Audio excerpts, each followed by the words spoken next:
na unahan. Eh, 1/4 na unahan.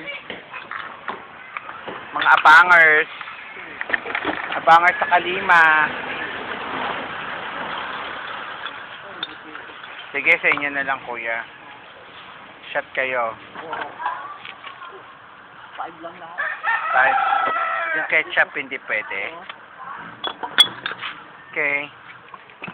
Ba't pa binobote ang ketchup?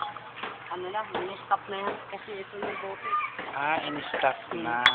Plastic na mga bote eh. So, meron palang stoppage na gano'n. Oo, puta marami kaya. Yung stop. Marami? Ano, may hoarding na nangyayari sa mga recycling? Okay. Nangyayari.